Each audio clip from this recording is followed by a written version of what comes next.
Hello students, welcome back to my channel. So in today's video lecture, I am going to teach you about level of amputation and particularly हम बात करने वाले हैं अपर extremity की level of amputation की।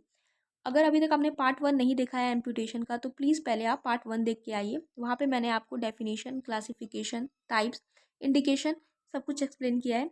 Then आपको part 2 समझ में आएगा। वीडियो को आपको कंप्लीट वॉच करना है and if you are new to my channel please do not forget to subscribe this channel. Okay, without any further delay let's get started.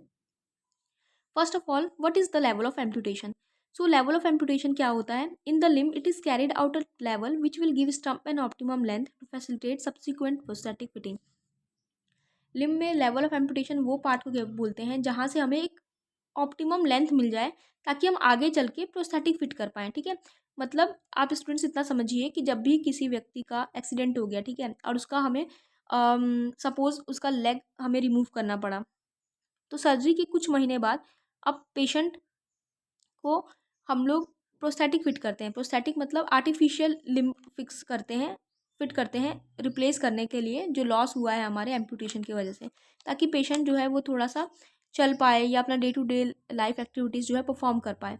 तो प्रोस्थेटिक फिट करने के लिए भी कुछ टर्म्स एंड कंडीशंस होती हैं कि स्टम्प की जो है वो ऑप्टिमम लेंथ होनी चाहिए या जो आपका एम्पुटेशन का लेवल है वो क्या लेवल है। तो ये सारी चीज़ें जो हैं वो डिपेंड करती हैं कि प्रोस्थेटिक फिट हो भी सकता है कि नहीं। ऐसा नहीं कि हर केस में प्रोस्थेटिक फिट हो जाएगा, कुछ ऐसे भी केसेस होते हैं जिसमें प्रोस्थेटिक फिटिंग नहीं होती है। तो यहाँ पे यही बताया कि किस लेवल पे आप कैरी कर रहे हैं, इट इज़ वेरी इंपॉर्टेंट। ठीक है, अपर एक्सट्रीमिटी की बात करते हैं। 4 quarter amputation which is also known as scapulothoracic amputation. तो इसमें क्या होता है?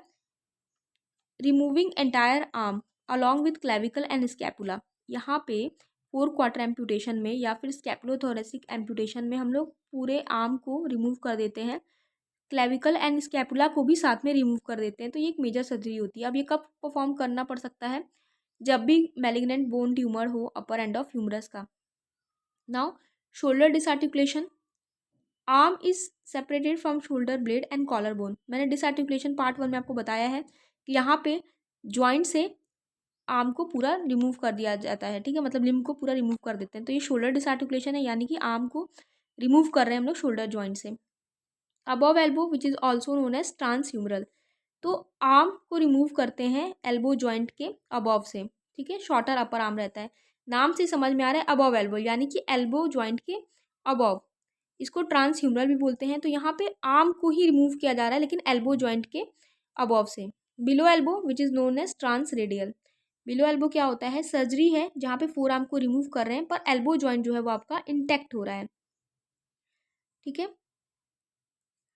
Fifth one is क्रूकेनबर्ग। अब ये क्या होता है? ये एक रिकंस्ट्रक्टिव टेक्निक होती है सर्जरी की, जहाँ पे जो हम बिलो एल्बो परफॉर्म करते हैं ना, ट्रांस रेडियल, वहाँ पे क्या करते हैं? रेडियस और अल्ना बोन को सेपरेट कर देते हैं ताकि एक pincer like lobster claw grasp जो है वो पेशेंट परफॉर्म कर पाए। ठीक है, तो क्रूकेनबर्ग क्या होता है ये आपको इमेज से बहुत अच्छे से समझ में आएगा। तो मैं यहाँ पे इमेज भी पुट कर दूंगी ताकि आपको ये काफ़ी इजीली समझ में आ जाए। ठीक है, तो ये एक जो है रिकंसेप्टिव टेक्निक होता है, रिकंस्ट्रक्ट करते हैं वापस से जब भी हम लोग बिलो एल्बो परफॉर्म करते हैं ताकि पेशेंट जो है वो ग्रास्प वगैरह परफॉर्म कर पाए। So that's all for today's video. यहाँ पे हमने लेवल ऑफ एम्पुटेशन में अपर एक्सट्रीमिटी लेवल की बात कर ली है। नेक्स्ट वीडियो में we discuss about lower extremity levels. Thank you so much for watching this video. अगर आपको वीडियो पसंद आई हो तो वीडियो को लाइक शेयर करना ना भूलें एंड चैनल को सब्सक्राइब करें।